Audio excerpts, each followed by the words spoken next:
Public TV news బులెటిన్ల ముందుగా headlines. Shirdi నుంచి కాకినాడ వస్తున్న ట్రైన్లో దొంగతనం, 3 బోగీల్లో దోపిడీకి పాల్పడ్డ దుండగులు. ఓల్డ్ పోలీస్ హెడ్ క్వార్టర్ నందు నాగర్ కర్నూలు జిల్లాలో ట్రాఫిక్ పోలీస్ స్టేషన్ ఓపెన్ చేసిన జిల్లా పోలీస్ అధికారులు. గంజాయి మాదక ద్రవ్యాలపై విద్యార్థులకు అవగాహన, Ramagundam police commissioner M Srinivas IPS.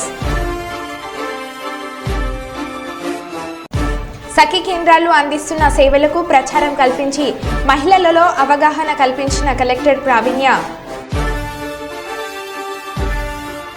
ఇక వివరాల్లోకి వెళ్తే, రామగుండం శాసనసభ్యులు మక్కన్ సింగ్ రాజ్ ఠాకూర్ ఆదేశాల మేరకు వారి సతీమణి మనాలి రాజ్ ఠాకూర్ పాలకుర్తి గ్రామం, కొత్తపల్లి గ్రామం, పుట్నూరు గ్రామంలో వెళ్లి పొలం బాట పట్టి రైతు సోదర సోదరిమణులతో మమేకమై వారి బాగోగులు తెలుసుకుని వారితో కలిసి పొలంలో నాట్లు వేశారు. ఈ సందర్భంగా మనాలి ఠాకూర్ మాట్లాడారు.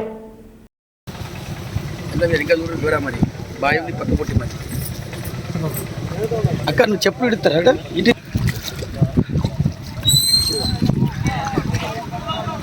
నాతో పువ్వు కూడా తినాలి ఇప్పుడు.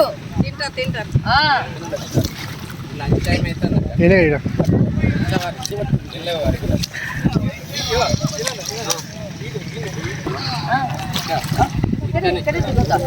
ఇటు కిలో రాని గిట్ట ఒకసారి రాని పదవా గిట్ట ఒకసారి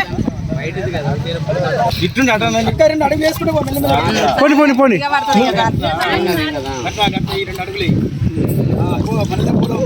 మనదే మొత్తం ఎట్లా పండుతాయి చూడండి. ఇంకా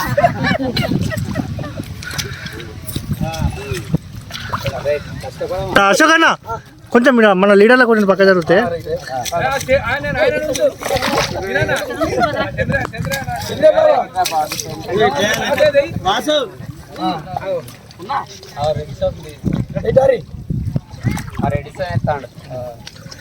రెడ్డి అయితే కదా వ్యవసాయమే కదా.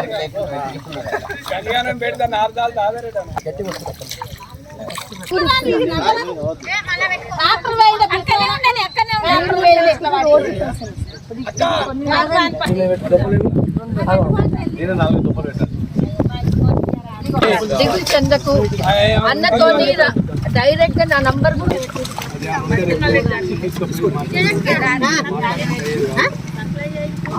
పడాలంటే మన విషయం ఉంటాను చెప్తే పల్సగుండే నేనే వేసినమ్మా.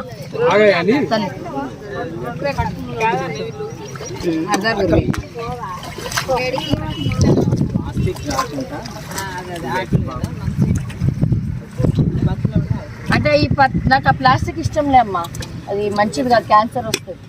ఊరికే ప్లాస్టిక్ ఎక్కువ వాడకూడదు. మీరు కూడా వాడద్దు ఎక్కువ ప్లాస్టిక్.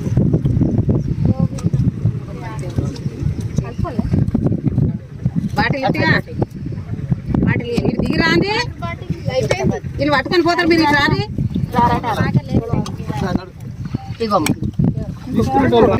గ్యాస్ కరెంట్ అన్నీ అయినాయి కదమ్మా మీ అందరికి. ఓ తల్లిలు అక్కలు తల్లిలు పెద్దమ్మ అయింది. ఇంతమంది ఉన్నారు. అమ్మ మీ అందరూ ఎట్లా అనిపిస్తుంది? మక్కన్ సింగ్ అన్న వచ్చినప్పటి నుంచి ఏమైనా మార్పులు కనిపిస్తున్నాయా? 5 పథకాలు మీకు ఎట్లా అనిపిస్తుంది? రైతులకి రుణమాఫీ చేసినాం. బీసీ నేను కూడా బీసీనే. బీసీలకి చెయ్యలే అన్న తప్పు ప్రచారము బీజేపీ వాళ్ళు చేస్తూ ఉన్నారు. దయచేసి అట్లాంటి కుట్రలకి మళ్ళొక్కసారి ఆ బీజేపీని నమ్ముకుంటే మనం గంగపాలు అయితే ఉన్న భూములు అమ్ముకోవాల్సి వస్తుంది. అన్ని లాక్కొని గుంజుకొని పోతారు. కాబట్టి దయచేసి బీసీల గురించి రేవంత్ అన్న గారు ఈరోజు మనకి మన రైతు రుణమాఫీ 2 లక్షల వరకు చేసిండమ్మా. ఒక్క రోజులో 31 కోటి నిధులు మనకి అకౌంట్లలో పడేటట్టు చేసింది. మీ అందరికీ మెసేజ్ వచ్చిందా? లోన్ మాఫీ అయినది వచ్చిందా? మెసేజ్లు వస్తుంది అమ్మా. మీ తక్కలపల్లి బ్యాంకు ఇంకా ప్రతి ఒక్కరికి వస్తుంది. బసంత్ నగర్ వచ్చింది, మీకు కూడా వస్తుంది. సరేనా? అయితే ఏమ్మా సరేనా? 2 లక్షలు ఏం దిగులు పడద్దు. మీకు ఏ ప్రభుత్వం చేసింది చెప్పండి అమ్మా. నెక్స్ట్ వచ్చి ఇందిరం మిల్లులు ఎవరైతే పూర్తి స్థాయిలో లేని వాళ్ళకి ఫస్ట్ విడతలు వస్తుంది, ప్రతి ఒక్కరికి కూడా వస్తుంది. సరేనా? బస్సు ఫ్రీ అయింది, గ్యాస్ 500కి అయింది, 200 యూనిట్ మన కరెంట్ ఫ్రీ అయింది, 10 లక్షలు ఆరోగ్యశ్రీ అయింది కదా. మీకు ఎక్కడైనా హాస్పిటల్ పోవాలంటే ఆరోగ్యశ్రీ అది పెట్టుకుంటే అయిపోతుంది. సరేనమ్మా? లేదమ్మా, ఇప్పుడు ఏంటంటే మోడీ పోయిరానా ఏదున్నా నా ఫోన్ నంబర్ రాసుకోండి. ఉందా ఫోన్ ఎవరి దగ్గర రాసుకోండి. సెల్ లేవా? ఇగో నా నంబర్. షిరిడీ నుంచి కాకినాడ వస్తున్న ట్రైన్లో దొంగతనం జరిగింది. 3 బోగీల్లో దోపిడీకి పాల్పడ్డ దుండగులు షిరిడీ సాయి దర్శనం చేసుకుని వస్తుండగా ఈ ఘటన జరిగింది. లాతూర్ రోడ్ జంక్షన్లో ప్రయాణికులు ఆందోళన. 3 బోగీల్లో అంతా తెలుగు వాళ్లే ఉన్నారు. ఘటనపై దర్యాప్తు చేపట్టిన రైల్వే పోలీసులు. 2-2:30 ప్రాంతంలో దొంగలు పడ్డారు. ఆడవాళ్ళు ఏం చేశారంటే గొలుసులు, గాజులు, ఫోన్లు అన్నీ హ్యాండ్ బ్యాగ్లో పెట్టుకుని తలకింద పెట్టుకుని పడుకున్నాక 2:30 ప్రాంతంలో తలకిడ కింద కూడా తీసేశారండి. తలకిడ కింద తీసేశారు. మొత్తం అన్నీ మా B4లో అటువైపు ఇటువైపు 3 బోగీల్లో దొంగతనం జరిగింది. సుమారు 20 నుంచి 25 లక్షల వరకు పోయాయి. అందరూ ఏడుతున్నారు, కంప్లైంట్ ఇచ్చారు.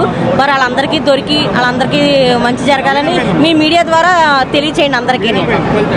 మా పక్కన అమ్మది వాళ్ళ చెల్లిది పోయినాయండి. చాలా బాధపడుతున్నారు. డైమండ్ రింగ్స్, గాజులు, ఐఫోను అన్నీ పోయాయండి. Thank you. మేము షిరిడి నుంచి విశాఖపట్నంకి జర్నీ చేస్తున్నాం. సో ఈ ట్రైన్లో షిరిడి నుంచి విజయవాడకి జర్నీ చేస్తున్నాం. అరౌండ్ ఆల్మోస్ట్ 12:30 ఆ టైంలో అందరం నిద్రపోయాం. ఆల్మోస్ట్ ట్రైన్ ఏంటంటే పెర్లి అనే స్టేషన్లోని ఆగింది. సో ఆల్మోస్ట్ 1:30 ఆ టైంలో మమ్మీ వాష్రూమ్కి వెళ్ళి వచ్చినప్పుడు బ్యాగ్ అక్కడే ఉంది. బ్యాగ్ కానీ మొబైల్స్ అక్కడే ఉన్నాయి. ఆవిడ పడుకున్న తర్వాత అరౌండ్ 2 o'clockకి ఆ మధ్యలో జరిగిందని చెప్పారు. మమ్మీ మళ్ళీ గొడవ అవుతుంది అంటే లేచి 3 o'clock లేచారు. చూస్తే మా హ్యాండ్ బ్యాగ్ లేదు. తర్వాత మా ఆపోజిట్ వాళ్ళది లేదు, వెనకాల వాళ్ళది లేదనమాట. అందరివి మిస్ అయ్యాయి కంప్లీట్గా. సో ఆల్మోస్ట్ 2 తర్వాత మేము తెలిసి తీసుకుంది ఏంటంటే 2 నుంచి 2:15 మధ్యలో మిస్ అయిందని చెప్పి మేము వెంటనే కంప్లైంట్ చేసాం. అక్కడ 139 అలా కంప్లైంట్ చేసాం. ఫోన్లు వచ్చాయి. కానీ బీదర్లోనే అట్లీస్ట్ అలర్ట్ చేయకుండానా అందరూ రిలాక్స్గా ఉన్నారు. మేము బీదర్లో ట్రైన్ దిగి సిఆర్పిఎఫ్ మారేసరికి ట్రైన్ కదిలిపోతుంది. సో మళ్ళీ ప్యాసింజర్స్ ఏం చేశారంటే ట్రైన్ చైన్ లాగి ట్రైన్ ఆపడం జరిగింది. 2 times చేశారు అలాగా.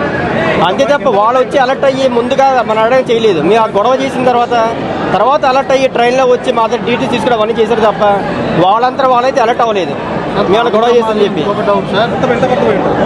మొత్తం 13 members. ఇది కూడా లిస్ట్ 13 members లిస్ట్ కూడా ఇక్కడ ఉంది. 13 members contact numbers, PRR numbers అన్నీ కూడా ఇక్కడ ఉన్నాయి. మొత్తం అంటే ట్రైన్లోనే ఏసీ కోచ్ బాయ్స్ కానీ ఏసీ ఎవరూ లేరు సార్. అంటే ఒక దొంగ ఎక్కుతాడు, 4 బ్యాగులు తీసి కింద దిగిపోతున్నాడు. ఏసీ బాయ్స్ అక్కడ ఉంటే అలర్ట్గా, అసలు ఏసీ బాయ్స్ కానీ టెక్నీషియన్స్ కానీ ఎవరూ లేరు. డోర్స్ ఏమో క్లోజ్లో లేవు, అన్లాక్లో ఉన్నాయి డోర్స్. కామన్గా స్టేషన్ అనగానే లాక్ స్టేషన్ దగ్గరికి వచ్చేటప్పుడు అన్లాక్ కావాలి కదా డోర్స్ ఏసీవి. ఆ సిస్టమే లేదు. మరి ఏంటో తెలియదు ఎక్కడ తప్పు జరిగిందో. ఏసీ టెక్నీషియన్ కంపల్సరీ డోర్ దగ్గర ఉండాలి అటెండర్. అసలు వాళ్ళు లేరు. వాళ్ళు ఉంటే ఇంతవరకు రాదు కదా. జడ్చెల్ల నియోజకవర్గానికి చెందిన ప్రభుత్వ విద్యా సంస్థల విద్యార్థులకు షూ పంపిణీ కార్యక్రమాన్ని ముఖ్యమంత్రి రేవంత్ రెడ్డి శుక్రవారం తమ నివాసంలో ప్రారంభించారు. జడ్చెల్ల ఎమ్మెల్యే అనిరుద్ రెడ్డి ఆధ్వర్యంలో ప్రభుత్వ స్కూల్ కాలేజీలో చదువుతున్న సుమారు 27,000 మంది విద్యార్థులకు ఉచితంగా షూ అందిస్తున్నారు. ఈ సందర్భంగా యువ ఎమ్మెల్యే సేవలను ముఖ్యమంత్రి అభినందించారు.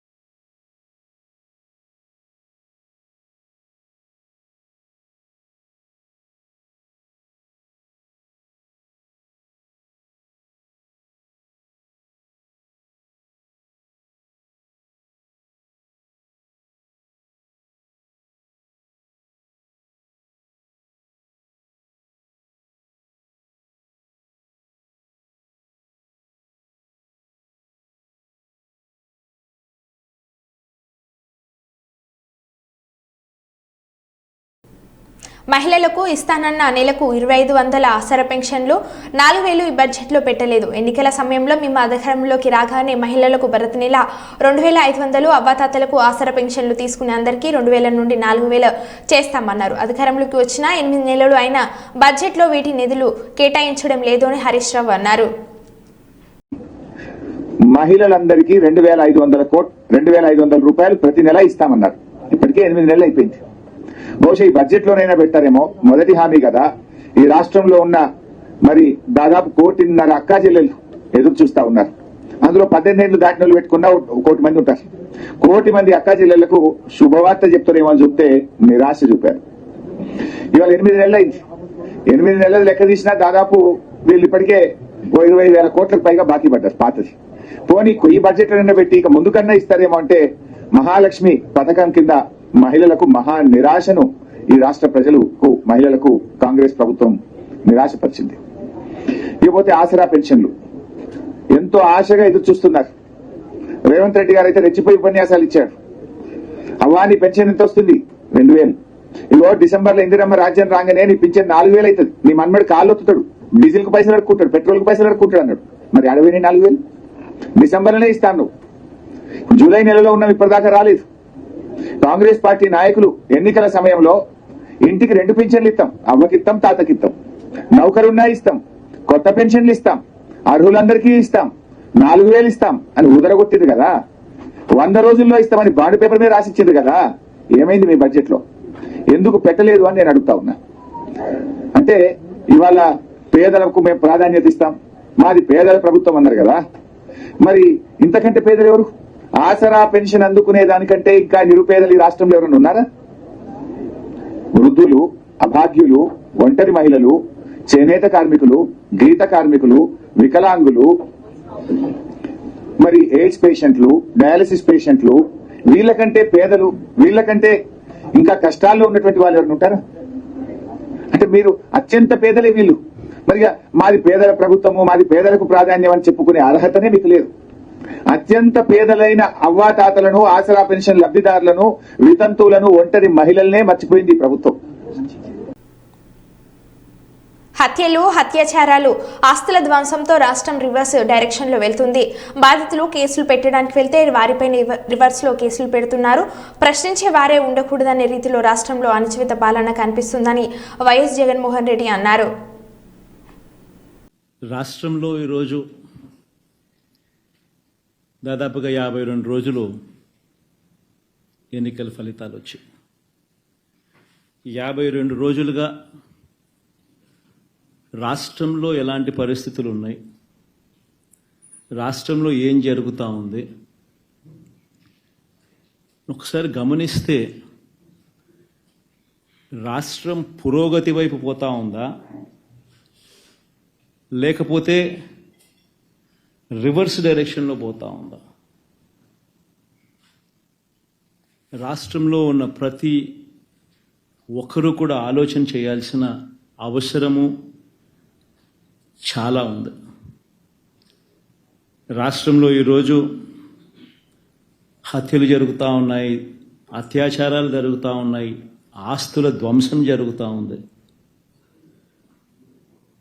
ఎక్కడ చూసినా కూడా ఎవరైనా కేసు పెట్టడానికి పోతే ఫాల్స్ కేసెస్ రివర్స్ విక్టిమ్ మీదనే పెడతా ఉన్న పరిస్థితులు, పోలీసులు ప్రేక్షక పాత్ర పోషిస్తూ ఉన్న పరిస్థితులు,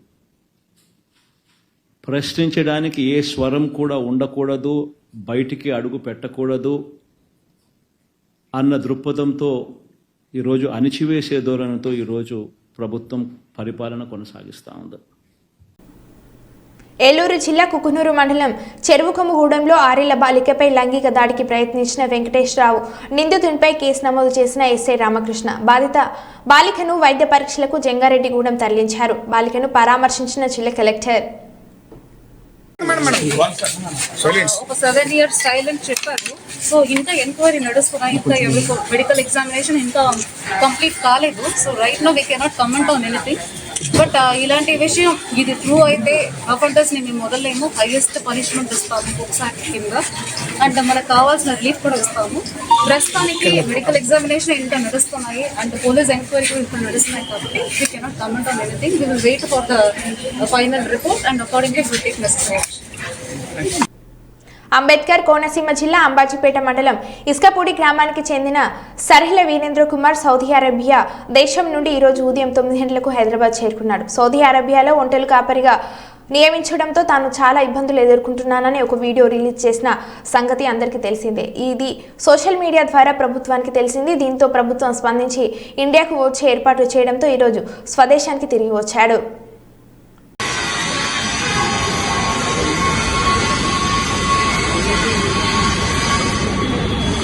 బాగా వెళ్ళండి మీరు కూడా.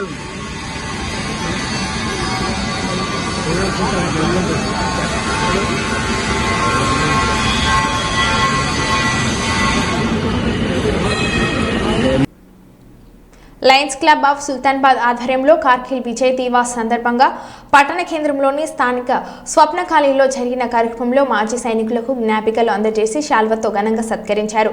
ఈ సందర్భంగా క్లబ్ అధ్యక్షులు ప్రతినిధులు మాట్లాడుతూ భారత్ పాకిస్తాన్ మధ్య 1998లో కుదిరిన ఒప్పందంను ఉల్లంఘించి కాశ్మీర్ను ఆక్రమించుకోవడానికి దొడ్డిదారిన భారత భూభాగంలోకి పాకిస్తాన్ ఆర్మీ ఉగ్రవాదులు చొరబడగా తప్పనిసరి పరిస్థితులలో మన భారతదేశం ఆపరేషన్ విజయ్ పేరుతో 3 నెలల పాటు అత్యంత ప్రాంతీయ పరిస్థితులలో విరోచితంగా పోరాడి 1990 జూలై 26న తిరిగి మన స్థావరాలను స్వాధీనం చేసుకున్నారని దేశం కోసం తమ ప్రాణాలకు తెగించి యుద్ధం చేసిన భారత సైనికుల ధైర్య సాహసాలకు నివాళులు అర్పించామని అన్నారు. ఈ సందర్భంగా మాజీ సైనికులు తమను సత్కరించినందుకు సంతోషాన్ని వ్యక్తపరుస్తూ లయన్స్ క్లబ్ కు కృతజ్ఞతలు తెలిపారు. సుల్తానాబాద్ ఆధ్వర్యంలో కార్గిల్ విజయోత్సవ దినోత్సవం తరపున సందర్భంగా ఈరోజు మా దగ్గర ఉన్న ఎక్స్ సర్వీస్ మెన్ మిలిటరీ మెన్ల వారికి ఘనంగా సన్మానం చేయడం జరిగింది. 99లో జరిగిన ఇండియా పాకిస్తాన్ యుద్ధంలో మన ఇండియా గెలిచినందుకు గాను అలాగే అమరులైన 600 మంది జవాన్లకు పురస్కరించుకొని వాళ్ళని స్మరించుకుంటూ ఈరోజు ఇక్కడ ఉన్న మన దగ్గర ఉన్న ఎక్స్ మిలిటరీ మెన్లకి సన్మానించడం జరిగింది. వారందరికీ కృతజ్ఞతలు. Thank you. Lions club of Sultanabad. Visakhapatnam పోర్టుకు గురువారం అతిపెద్ద సరుకు రవాణా నౌక వచ్చింది. ఇది 300 మీటర్ల పొడవు, 50 మీటర్ల వెడల్పు, 18.46 మీటర్ల డ్రాఫ్ట్ నీటి మట్టం నుండి నౌకలోతు కలిగి ఉంది. ఇప్పటి వరకు భారతీయ పోర్టులకు వచ్చిన అతిపెద్ద సరుకు రవాణా నౌక ఇదేనని పోర్టు అధికారులు తెలిపారు. ఇది పశ్చిమ ఆఫ్రికాలోని గబాన్ నుంచి 199,900 టన్నుల మాంగనీస్తో చేరుకోగా విశాఖ పోర్టులో 124,500 టన్నులు అన్లోడ్ చేశారు. బోత్రా షిప్పింగ్ సర్వీసెస్ లిమిటెడ్ సంస్థ నౌక సరుకు నిర్వహణ ఏజెంట్ సేవలు అందిస్తుంది. Shipment Visakha port Bothra shipping services కు ముఖ్యమైన మైలురాయిగా నిలిచిందని పోర్టు చైర్మన్ ఎం అగమత్తు అభివర్ణించారు.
Social justice for world human rights council జాతీయ చైర్మన్ డాక్టర్ కొప్పుల విజయ్ కుమార్ అందరికీ ఆదర్శంగా నిలిచి ఉభయ తెలుగు రాష్ట్రాలలో విశేషంగా ప్రజల మన్ననలు పొందుతున్నారు.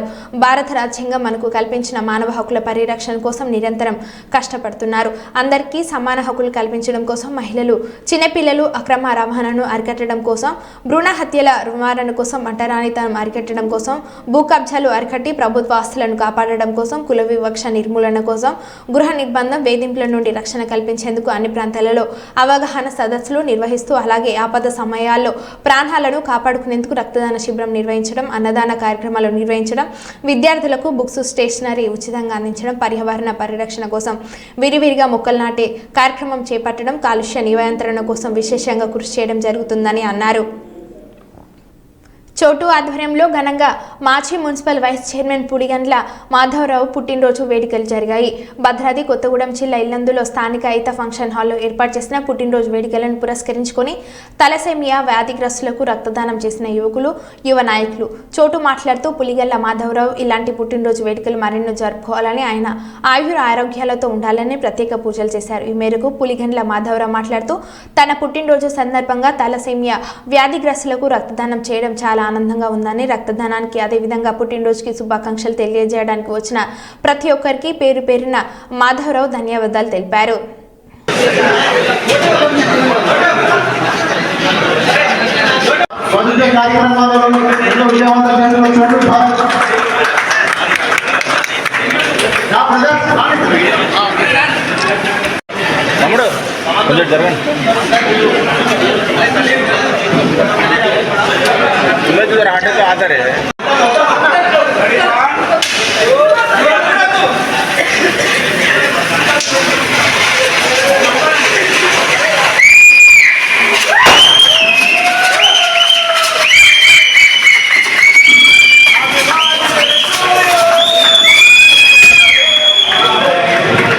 రక్తదాన కార్యక్రమం ఏర్పాటు చేయడం జరిగింది.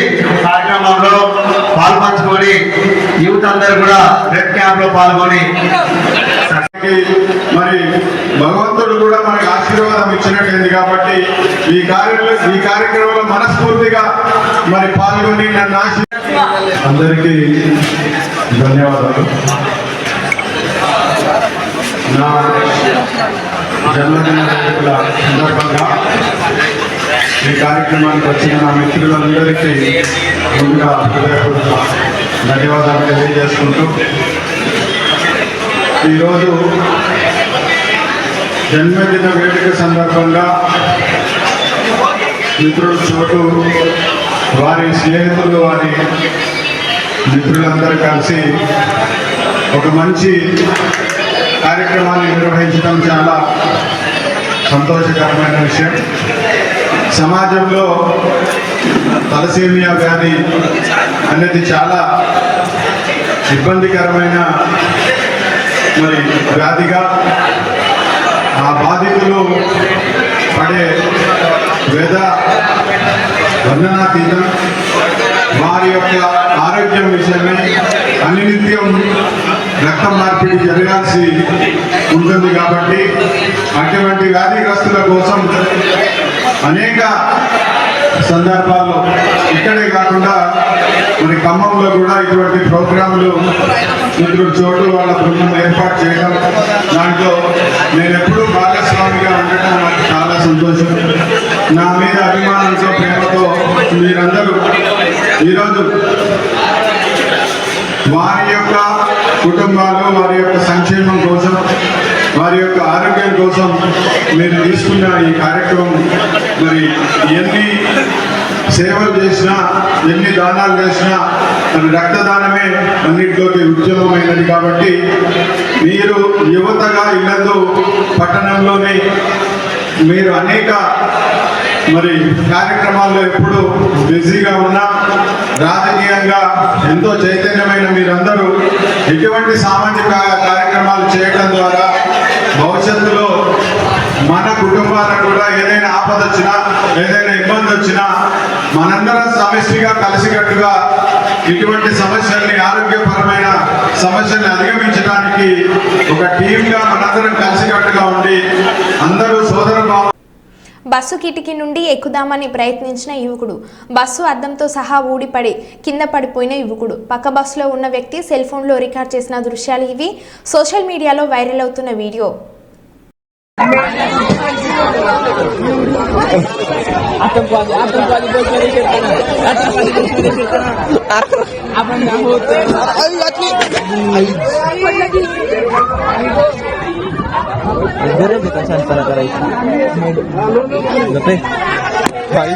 ఓర్వకల్లి మండలం ఉప్పలపాడు గ్రామానికి చెందిన టీడీపీ సీనియర్ నాయకులు రంగస్వామి మృతికి సంతాపం తెలిపి కుటుంబ సభ్యులను పరామర్శించిన టీడీపీ సీనియర్ నాయకులు నందికొట్కూరు నియోజకవర్గం టీడీపీ ఇన్ఛార్జ్ శ్రీ గౌరు వెంకటరెడ్డి.